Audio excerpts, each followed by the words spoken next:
आप देख रहे हैं खीरी.com और मैं हूं गुफरान अहमद।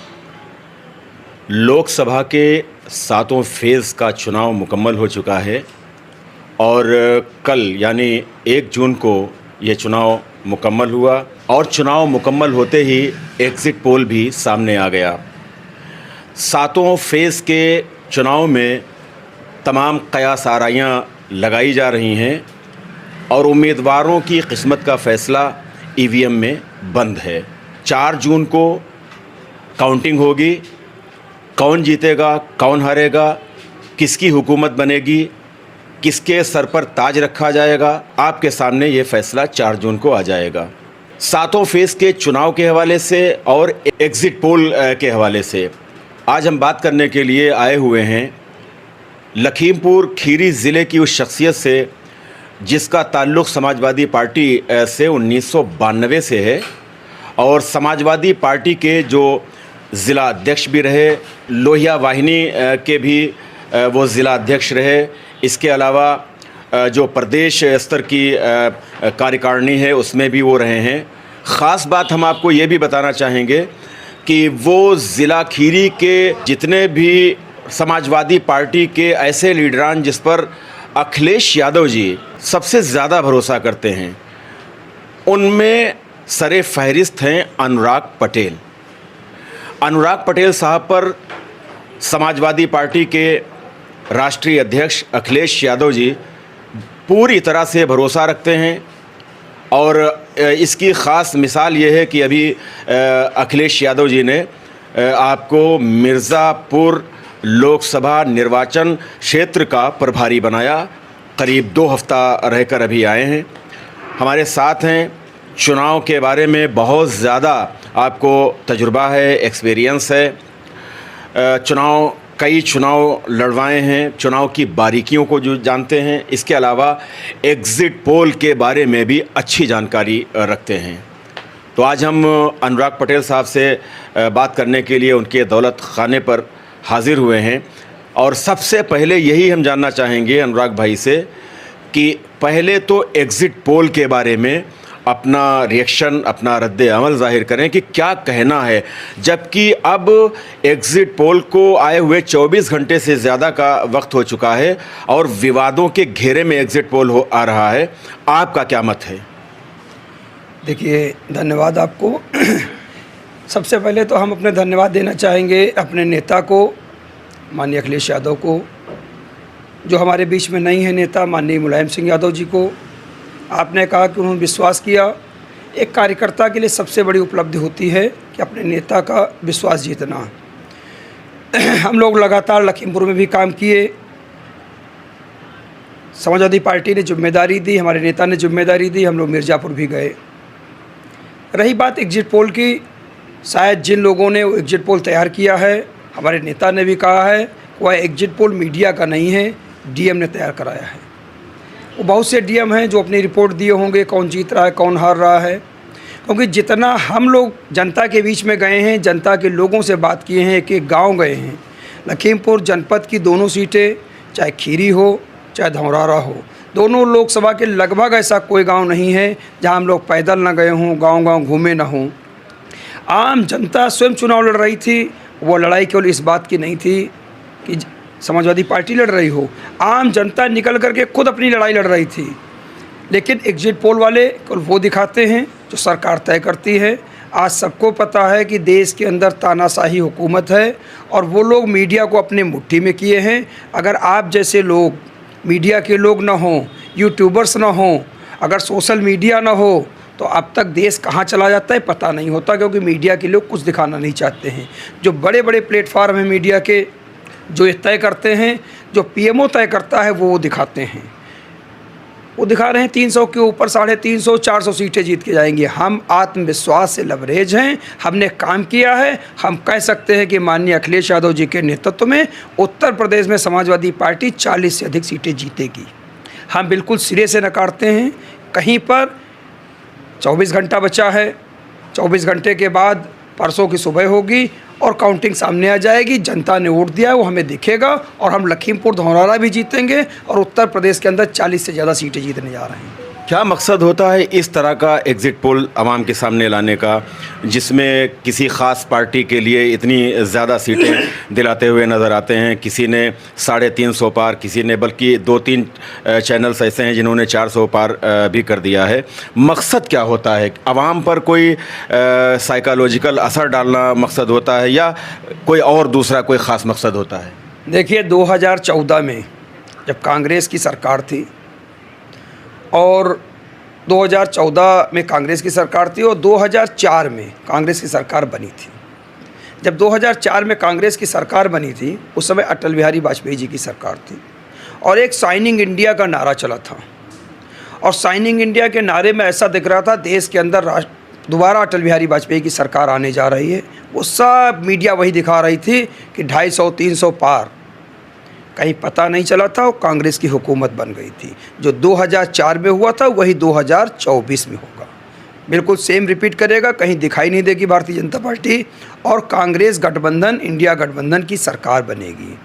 रही बात क्यों दिखाते हैं, ये विपक्षी दल जो इंडिया गठबंधन है, उनके नेताओं को, उनके कार्यकर्ताओं का मनोबल डाउन करने के लिए, आम जनता को पहले से प्रिपेयर करने के लिए कि कहीं वो अगर बेईमानी करना चाहते हैं। हम लोग तो खुले मन से कहते रहे कि अगर निर्वाचन आयोग निष्पक्ष काम करता तो पता नहीं कितनों के नाम काट दिए जाते हैं, कितनों के नाम मतदाता सूची में बदल दिए जाते हैं।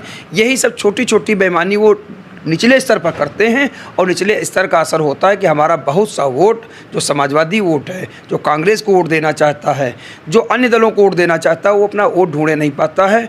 यही तैयारी ये लोग करते हैं क्योंकि आरएसएस के लोग निचले स्तर पर जाकर के बूथ स्तर पर तैयारी करते हैं और उस तैयारी का खमियाजा होता है कि ये लोग चाहते हैं कि कहीं पर अगर ज़रूरत पड़े बेईमानी करने की तो हम लोग पहले से माइंड मेकअप कर दें कि हम 350 के पार जा रहे हैं। उनका 400 पार का नारा था, एग्जिट पोल 350 तो पहुंचा दिया है, लेकिन जनता का ये आत्मविश्वास होगा, जनता ने वोट दिया है, इनको 150 के अंदर हम लोग पहुँचाने का काम करें। मतलब पूरे हिंदुस्तान में 150? हाँ, और क्या, 150 पौने 200 सीट पाएंगे। इससे ज़्यादा भारतीय जनता पार्टी के लोग सीट नहीं पाएंगे। पूर्ण बहुमत की सरकार बनेगी, इंडिया गठबंधन की सरकार बनेगी। हमने कहा उत्तर प्रदेश, अकेले उत्तर प्रदेश के अंदर समाजवादी पार्टी 40 सीटें लेकर के आएगी। बिहार के अंदर चाहे ममता बनर्जी हो, चाहे मतलब पश्चिम बंगाल में, बिहार में चाहे लालू यादव जी की पार्टी हो, हम सब जनपदों से, सारे प्रदेशों से भारतीय जनता पार्टी को हटाने का काम करेंगे। कहीं दिखाई नहीं पड़ेगी भारतीय जनता पार्टी। और रहा, जब चले जाएंगे हम, चाहे पश्चिम से लेकर चाहे पूरब तक चले जाएं, चाहे कन्याकुमारी तक चले जाएं, कहीं ऐसा कोई प्रदेश नहीं है जहां भारतीय जनता पार्टी बढ़ रही हो।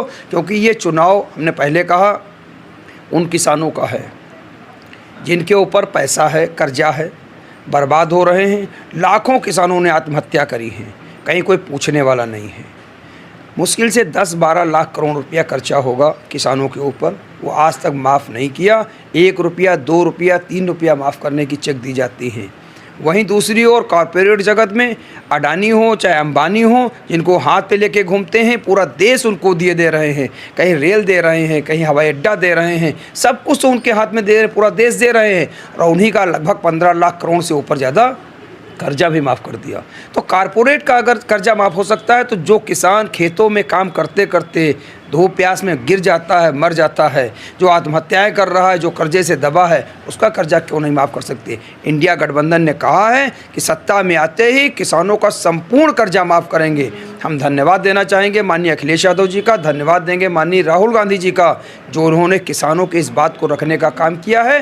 और गरीब महिलाओं को, जो देश की गरीब महिलाएं हैं, जिनके घर के अंदर सही से शिक्षा नहीं पहुंच पाती, बच्चों को पढ़ा नहीं पाते हैं, उनको 1 लाख रुपया प्रति वर्ष देने की बात कही है। ये लोगों को छूने वाली बातें हैं। हमने किया है काम, 108 एम्बुलेंस हमने चलाई है, क्योंकि हमें दर्द था, हमें पता था कि 108 एम्बुलेंस उन लोगों को फ़ायदा करेगी जिनके घर में गाड़ियाँ नहीं हैं, उनके मरीज़ कैसे पहुँचते हैं। आज उस 108 एम्बुलेंस को इस सरकार डीजल नहीं दे पा रही, लगभग ख़त्म हो रही। 100 नंबर पुलिस हमने चलाई, 100 नंबर पुलिस 10 मिनट के अंदर पहुंचने का काम करती थी। उस 100 नंबर पुलिस का नंबर बदल दिया, 100 से 108 कर दिया। अब बताइए उसका काम क्या है? 112 कर दिया। 112 करने के बाद काम क्या है? जो वसूली गाड़ी बन गई है, उसके सिपाही जाते हैं मौके पर जा कर के और समझौता करा करके दोनों पक्षों से पैसा ले लेते हैं। जो सपना माननीय अखिलेश जी ने सोचा था कि कि वो पुलिस का क्या काम होगा, उस सपने को ख़त्म कर दिया। हर चीज़ में ये पीछे हैं। हम लखीमपुर जनपद की बात करें, लखीमपुर से सीतापुर 4 लेन एक्सप्रेसवे दी, बिना टोल की रोड है। आज जनपद के अंदर 1 किलोमीटर भी 4 लेन उसके बाद बन नहीं पाई है। 7 साल उत्तर प्रदेश की सरकार हो गए, 10 साल केंद्र की सरकार को हो गए, कुछ नहीं कर पाए हैं। इसलिए जनता सब जानती है, बेरोजगार भी जानते हैं किस तरीके से उनके पेपर लीक हो रहे हैं। कह रहे थे 1 करोड़ हर साल सरकारी नौकरी देंगे, 1 लाख भी सरकारी नौकरी नहीं दे पाए हैं, जबकि 30 लाख पद खाली पड़े हैं। उन पे चाहते तो भर्ती कर सकते थे। नौजवानों को केवल पकौड़ा बनाना सिखाएंगे, नाली की गैस का उपयोग बताएंगे, और प्रधानमंत्री जी खुद 10-10 लाख का सूट पहनेंगे। इस देश का भला तभी होगा जब 10 लाख के सूट पहनने वालों को झोला उठा करके जाना पड़ेगा। जब ये रास्ता दिखाया जाएगा तभी काम चलेगा। महंगाई है, बेरोज़गारी है, इसके अलावा किसानों की समस्याएं हैं, बहुत से इश्यूज़ ऐसे हैं जो आवाम से जुड़े हुए हैं। जिन इश्यूज़ पर चुनाव लड़ा गया और ऐसा लगता था कि आवाम के अंदर, जनता के अंदर इन इश्यूज़ को लेकर बहुत ज़्यादा जज्बात हैं और वो जज्बात वोट के तौर पर तब्दील हो सकते हैं। हम ये पूछना चाहेंगे कि तमाम इस तरह के इश्यूज़ क्या ये सब बेकार हो जाएंगे अगर खुदा न खास्ता जो एग्ज़िट पोल सामने आया है अगर वो सही होता है, तो क्या फिर आवाम को, आम जनता को महंगाई से कोई सरोकार नहीं है, बेरोज़गारी से कोई सरोकार नहीं है, या सरकारी नौकरियों से कोई सरोकार नहीं है, किसानों को समस्याओं से सरोकार नहीं है? क्या ऐसा लगता है अगर खुदा न खास्ता एग्ज़िट पोल सही साबित होते हैं? देखिए, पहली बात तो हम ये कहेंगे कि एग्ज़िट पोल कतई सही नहीं होगा, क्योंकि जनता ने वोट दिया है और जनता ने वोट 2022 में भी दिया था, लेकिन 22 के परिणाम बदले। अगर इस तरीके से बाई चांस जैसे आप कह रहे हैं कि कहीं ऐसा एग्जिट पोल की तरह परिणाम आता है, तो हम लोग इस बात को नहीं मानेंगे कतई कि जनता ने वोट नहीं दिया। जनता को महंगाई से भी मतलब है, जनता को, नौजवानों को बेरोजगारी से भी मतलब है, और महिलाओं को गरीबी से भी मतलब है, उनको अपनी सुरक्षा से ही मतलब है। अल्पसंख्यक समाज डरा हुआ है, उसको भी अपनी बात से मतलब है। सिख समाज के लोगों पर जब किसान आंदोलन कर रहे थे, पूरे देश का किसान बैठा था, लेकिन प्रधानमंत्री कभी उनसे मिलने नहीं गए। किसानों को भी इन मुद्दों से मतलब है और लोगों ने वोट भी दिया है। लेकिन अगर कहीं हम आपकी बात मान लेते हैं कि अगर कहीं इसमें सच्चाई आ जाती है, तो हम इस बात को कहने में जरा भी डर नहीं है कि हम कहेंगे फिर निर्वाचन आयोग से लेकर के सारी सरकारी मशीनरी कहीं ना कहीं ईवीएम के अंदर खेल है, इसलिए सरकार बनेगी, वरना कोई रोक नहीं सकता है। क्योंकि जनता 60 से 70% वोट दिए है पहले चरण से लेकर के हवा बंधी, तो दूसरे और तीसरे चरण में आते आते उस हवा में गर्मी आई और जनता चुनाव लड़ने लगी। हम लोग जहां मिर्ज़ापुर में थे वहां 7वें चरण का चुनाव था।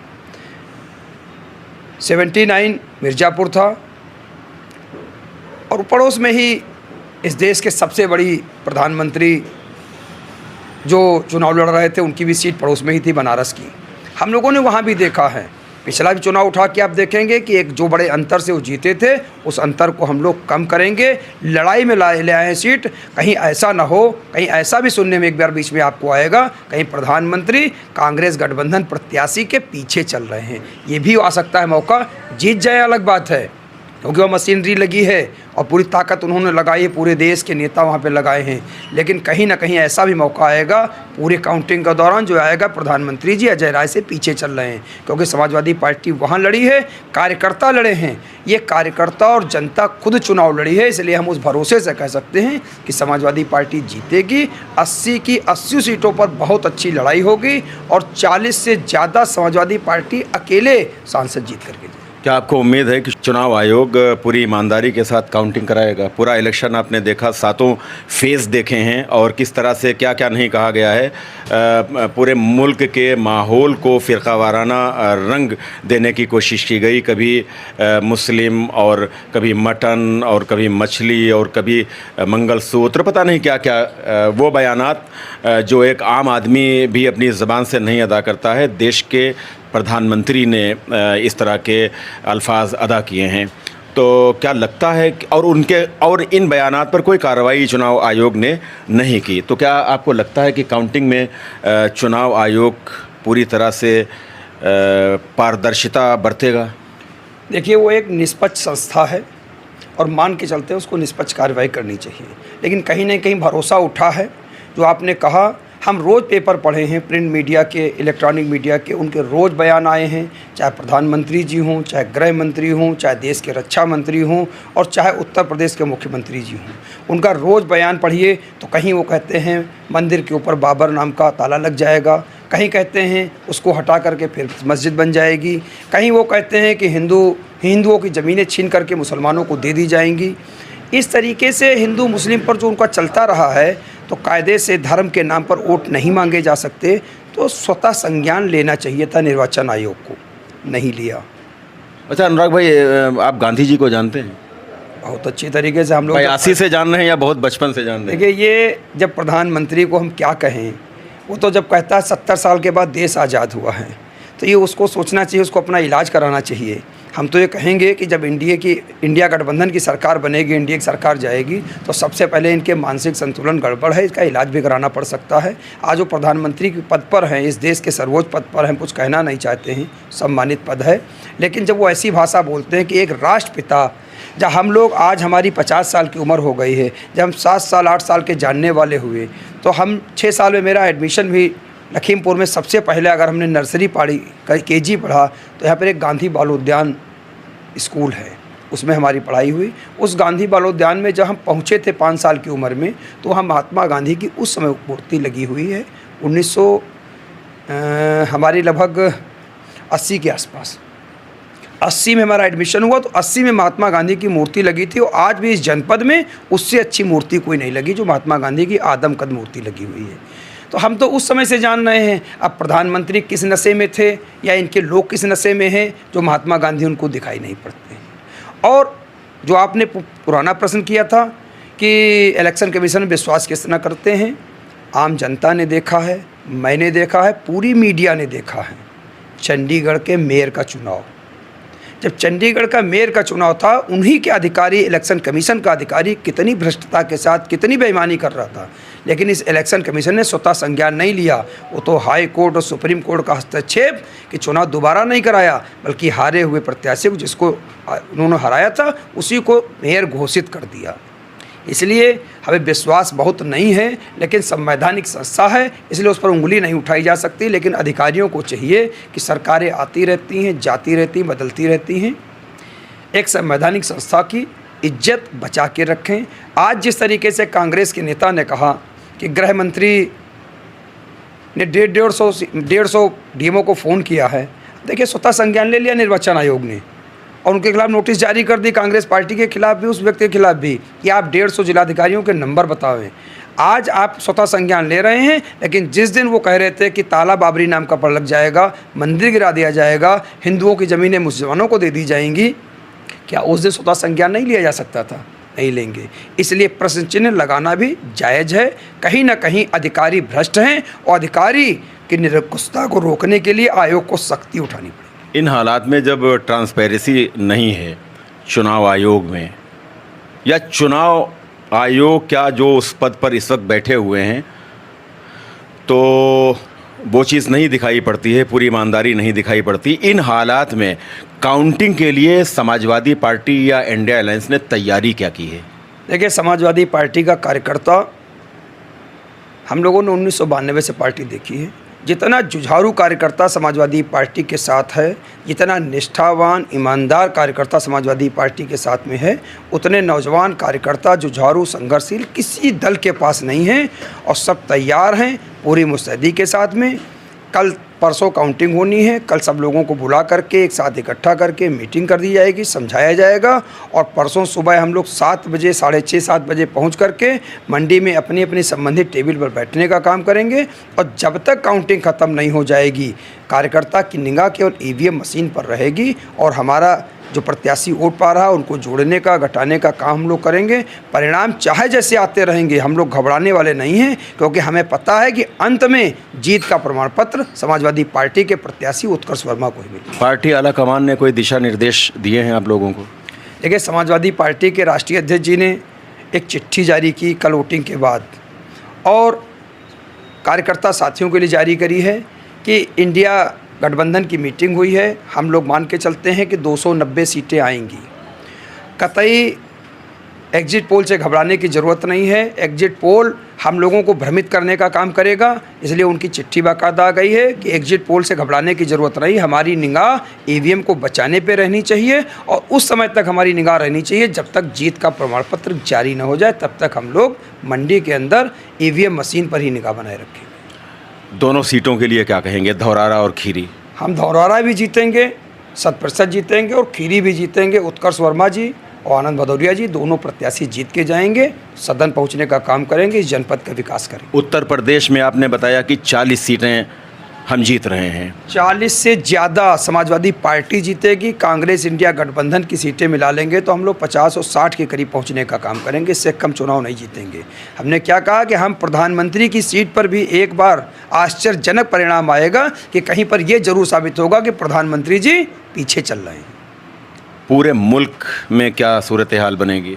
कितनी सीटें एनडीए को जाएंगी, कितनी सीटें इंडिया अलायंस को मिलेंगी, क्या संभावनाएं हैं? देखिए, अब बहुत समय नहीं बचा है, 24 घंटे का समय है, 36 घंटे के बाद परिणाम आना शुरू हो जाएंगे।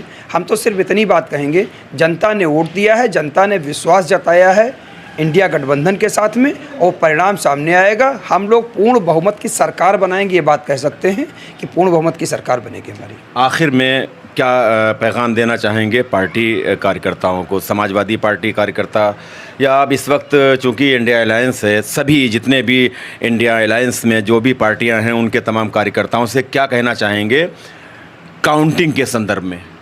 देखिए, काउंटिंग पे हमें सतर्कता रहनी है। वो लोग चाहेंगे, उनके साथ प्रशासन खड़ा है, सारा एक एक अधिकारी उनके पक्ष में खड़ा होगा, क्योंकि जहाँ पर कोई दिक्कत होगी वो उनकी बात सुनेंगे, हमारी बात नहीं सुनेंगे। इसका सामना कैसे करेंगे आप? इसका सामना हम लोग मजबूती के साथ करेंगे।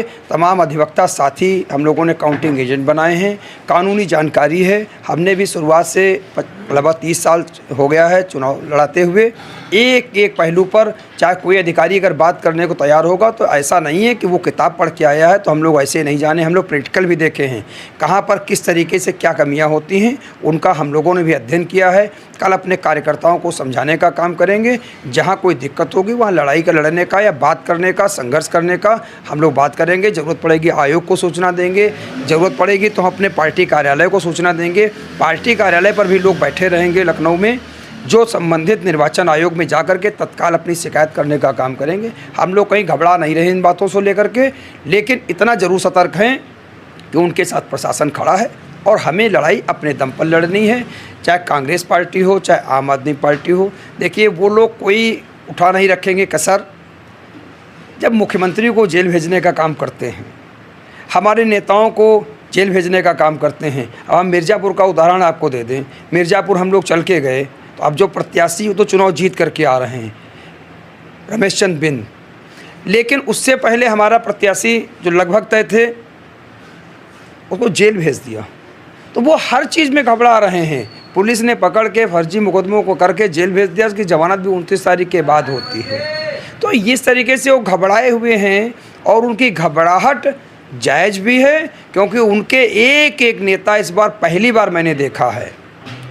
लखीमपुर की बात करें तो केंद्रीय गृह राज्य मंत्री जी, शायद ऐसा कोई गांव नहीं होगा जिस गांव में खुद जा कर के मीटिंग न की हो, ऐसा पहले कभी नहीं हुआ था। और लखीमपुर में जब वो कार्यक्रम किए हैं अमित शाह जी को बुला करके, तो हमें नहीं लगता है कोई आंगनबाड़ी कार्यकर्ती, कोई सफाई कर्मी जिसको बुलाया ना हो, लेकिन उसका जवाब भी हमारे लखीमपुर की सम्मानित जनता ने दे दिया।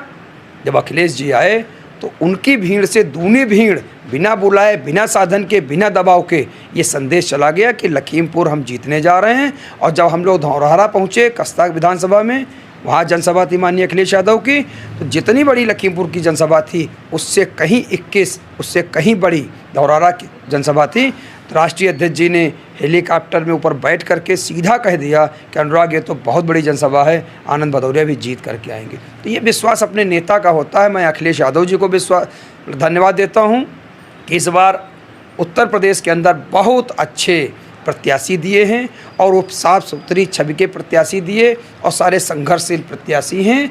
और नेता ने हमारे अच्छी अच्छी टीम लगा करके, अच्छे नेताओं को मैदान में उतार करके और पूरे संगठित होकर के चुनाव लड़ाने का काम किया है। हम सभी सीटों पर चुनाव लड़ रहे हैं और 50-60 सीटें जीत करके हम जाएंगे। गोदी मीडिया और गोदी एजेंसियों के ज़रिए जो एग्जिट पोल आया आपने खारिज कर दिया। बिल्कुल खारिज है, उसको तो कतई मानते नहीं हैं। उसके आने से मनोबल टूट गया है पार्टी के जो कार्यकर्ता हैं उनको। नहीं, कार्यकर्ताओं का मनोबल टूटा है, लेकिन कल से टूटा है। वो हमारे नेताओं की बात नहीं सुने। एग्जिट पोल आने से पहले इंडिया गठबंधन के शीर्ष नेता दिल्ली में इकट्ठा हुए, मीटिंग करी। उन्होंने पहले ही आदेश जारी कर दिया कि जो गोदी मीडिया है उसके किसी भी इंटरव्यू में, जहाँ पर एग्जिट पोल का इंटरव्यू होगा, जहाँ बैठेंगे उसमें समीक्षा करेंगे, बात करेंगे, किसी भी मीडिया उसमें जाने के लिए मना कर दिया था। और हमारा कोई भी व्यक्ति नहीं गया, क्योंकि हमें मालूम है कि वो हमको फंसाना चाहते हैं, हमें बातों में घुमाना चाहते हैं। हम फंसने वाले नहीं हैं। हम जनता की वोट पर विश्वास करते हैं। जनता ने हमको जिताने का काम किया है। जनता जनार्दन से बढ़ के कोई अदालत नहीं होती है, सबसे बड़ी अदालत यही है। और अगर ये इलेक्शन कमीशन के माध्यम से या प्रशासनिक अमले के माध्यम से कोई गड़बड़ करना चाहते हैं तो उसका फैसला भी जनता की अदालत में ही होता है। जब जब सरकारें तानाशाही का रूप अपनाती हैं, इंदिरा जी ने भी तानाशाही का रूप अपनाया था और बड़े बड़े तानाशाह रहे हैं। जनता जब सड़कों पर निकल के आती है तो अच्छे अच्छे तानाशाहों का घमंड टूट जाता है। जनता से बढ़ के कुछ नहीं। बहुत शुक्रिया अनुराग भाई। तो आज हमने एग्ज़िट पोल के हवाले से और सातों फेज़ के जो चुनाव हुए उनके हवाले से हमने बात की। अनुराग भाई बहुत तजुर्बा रखते हैं इलेक्शन का भी, और पार्टी को मजबूती देने के लिए ज़िला खीरी में इन्होंने बहुत ज़बरदस्त काम किया है। बहुत बड़ा योगदान है जो आज समाजवादी पार्टी यहाँ पर इतनी मजबूती के साथ हमेशा सामने रहती है और इलेक्शन के दौरान भी। इसके अलावा शुरुआत में ही जैसा कि मैंने बताया कि अखिलेश यादव जी के बहुत ही करीबी, बहुत ही भरोसेमंद अनुराग पटेल जी हैं। जब कोई ख़ास मशवरा करना होता है लखीमपुर खीरी ज़िले के लिए या और भी किसी बात पर, तो अखिलेश यादव जी इनसे मशवरा भी करते हैं और इनको ज़िम्मेदारियां भी देते हैं। तो अनुराग भाई की ये मोहब्बत है कि इन्होंने अपना बहुत मसरूफ़ वक्त, अभी ये ग़ालिबन कल ही मिर्ज़ापुर से आए हैं, 2 हफ्ते से ज़्यादा वहाँ रहे और इंचार्ज बनाकर अखिलेश यादव जी ने इनको भेजा था। हमारे लिए वक्त निकाला। खीरी.com इनका बहुत बहुत शुक्रिया अदा करता है। तो देखने की बात यह है कि अनुराग भाई ने जैसा कहा कि एग्ज़िट पोल को ख़ारिज करते हैं, जैसा इन्होंने कहा कि उत्तर प्रदेश में 60 सीटें तक इंडिया अलायंस को मिल सकती हैं और केंद्र में, मरकज़ में इंडिया अलायंस की हुकूमत भी बन सकती है। तो बस चंद घंटे ही बाकी रह गए हैं। आपसे बहुत मोहब्बतों के साथ गुजारिश है कि आप खीरी.com को सब्सक्राइब करें।